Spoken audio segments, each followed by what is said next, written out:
வணக்கம். நம் எண்ணத்திலும் எண்ணும் காரியங்களிலும் ஒழுக்கம் வேண்டும், உயர்ந்த சிந்தனை வேண்டும்.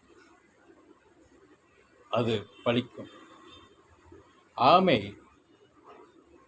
தன்னுடைய கருவுற்ற முட்டையிடும் காலங்களில் கடலில் இருந்து வந்து கரையில் குழி தோண்டி பறித்து அதை முட்டையிட்டு மொத்தமாக இட்டு சென்றுவிடும்.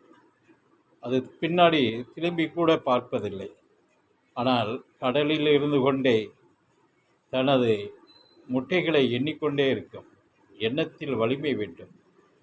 அந்த எண்ணிக்கொண்டு இருக்கும் நிலைகள்தான், எண்ணத்தின் வலிமையில் தான் அந்த முட்டைகள் அந்த காலங்கள் வரும் காலங்களில் பொரிக்கும் காலங்களில் பொரித்து விடுகிறது.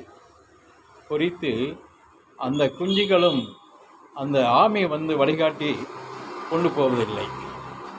அது பரிணாம வளர்ச்சியாக கடலினுடைய நிலை அலையை தெரிந்து அது அந்த குஞ்சுகள் அனைத்தும் ஒன்று பின் ஒன்றாக கடலுக்கு சென்று விடுகிறது. திரும்பி அந்த குஞ்சுகள் தாயை பார்ப்பதோ ரொம்ப அரிது. அதோட தன்னுடைய வாழ்க்கையை தானாக வாழ்ந்து கொள்கிறது. அது ஆமையினுடைய எண்ண வலிமையால் குஞ்சுகள் பொரிக்கப்படுகிறது.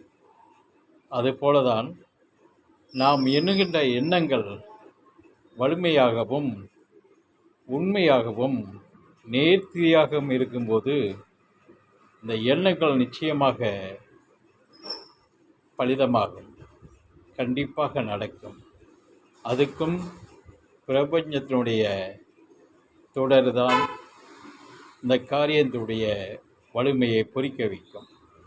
ஆனால் இறையென்னும் பிரபஞ்ச ஆற்றலை நாம் நினைவில் கொண்டு அந்த பிரபஞ்ச ஆற்றலோடு கனெக்ட் ஆகிற இருக்கும்போது நிச்சயமாக நல்ல நிலையான வாழ்க்கையும் எண்ணங்களும் பரிசுத்தமாகி பொறிக்கப்படும்.